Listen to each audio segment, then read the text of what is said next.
Good morning, students. Today we will discuss next topic prescribed into your syllabus by Punjab University Chandigarh. So the topic which we are going to discuss today is written communication. In our previous lecture we discussed oral communication, its introduction, advantages and limitations. But in today's lecture we will discuss written communication, its introduction, advantages and disadvantages or limitations of written communication. So let's begin with our today's topic. First of all, I would like to discuss with you meaning of written communication.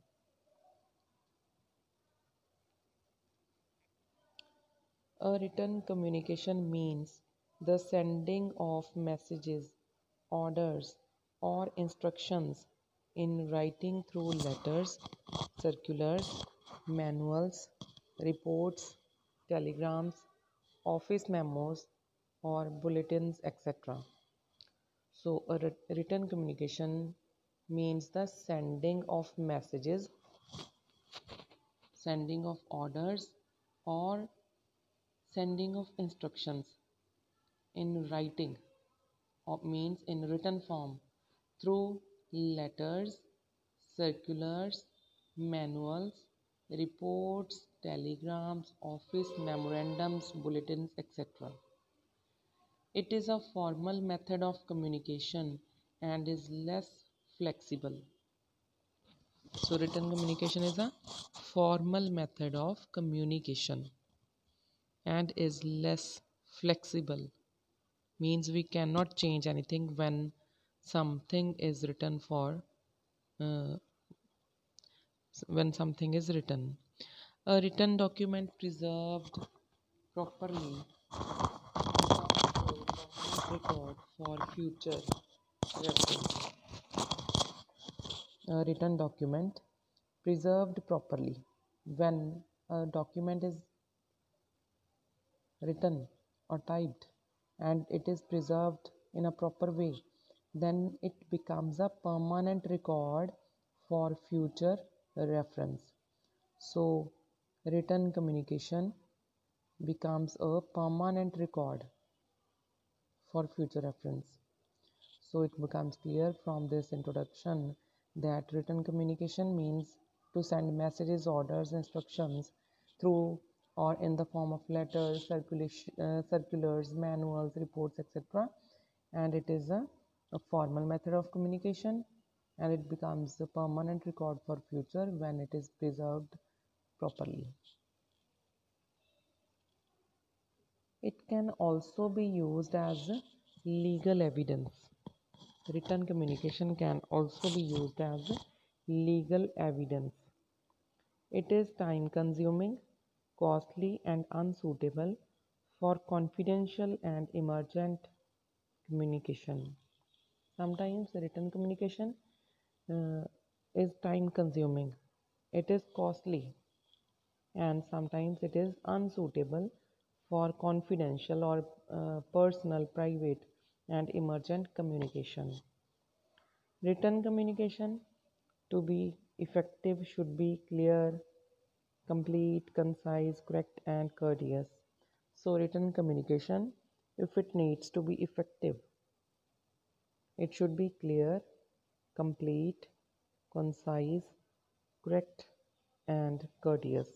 So, all these qualities should be there in written communication. So, this is the introduction to the written communication. Next, there are advantages of written communication. Advantages of written communication. The first advantage of written communication is it is suitable for long distance communication and repetitive standing orders. It is suitable for long distance communication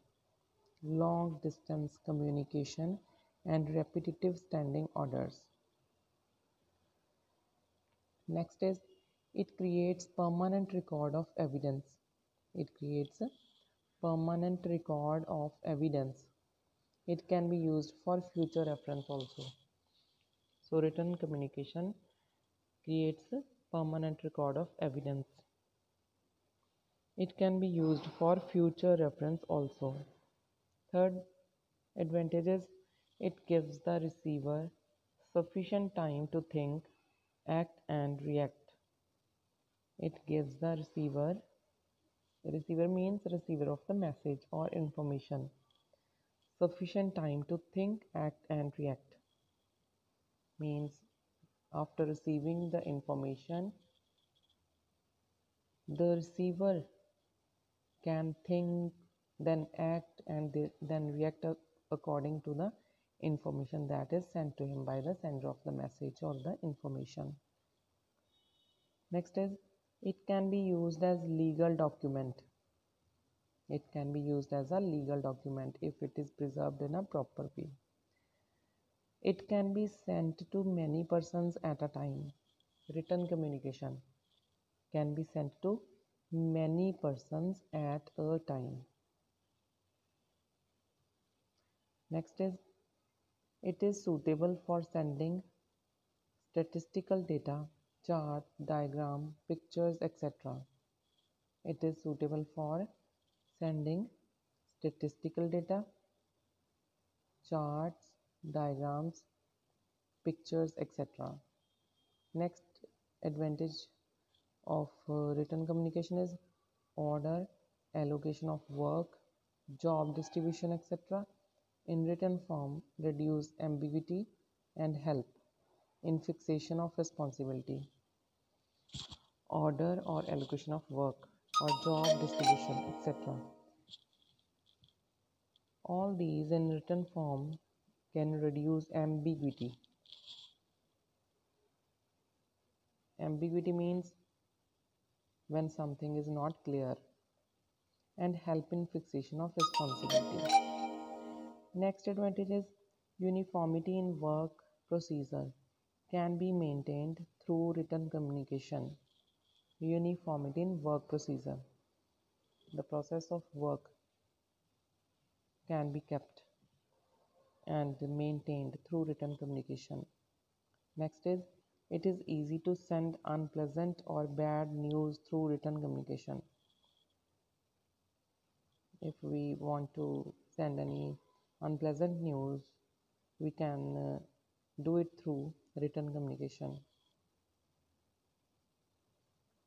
Next advantage is a good written communication can create goodwill and promote business.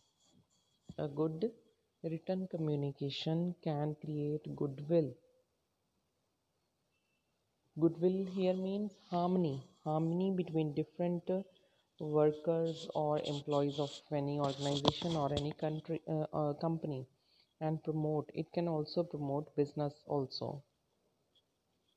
So these are the advantages of written communication. Let's now discuss the limitations or disadvantages of written communication.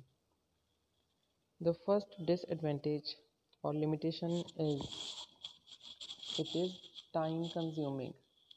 Composing a message in writing takes much time. Writing letters, typing orders, notices, etc., and sending to appropriate destination require time. Feedback process also is not instant. So first disadvantages is that it is time consuming process, because in order to write a message or type a message or write a letter or any notice it takes it consumes very much time. Also feedback process is not instant or immediate in written communication.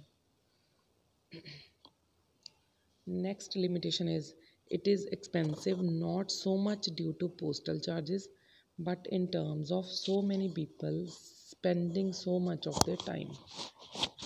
Expensive, not due to postal charges, but due to the consumption of time of so many people.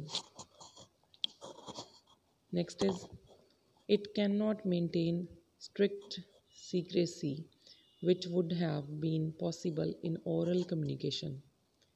Means in written communication there is no secrecy, which is there in oral communication.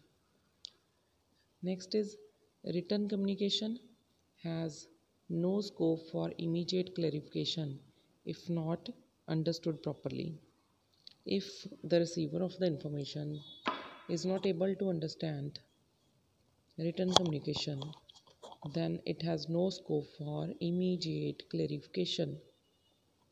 Next is, being written in nature, it is less flexible and cannot be changed easily. Being written in nature, because it is written in nature, it is less flexible, means it cannot be changed whenever it is needed, and it cannot be changed easily. So all these are the limitations or disadvantages of written communication. So students, today we have discussed the introduction or meaning of written communication, advantages of written communication, limitations or disadvantages of written communication. So tomorrow we will continue with our next lecture and with some new topic. Thank you. Thank you very much.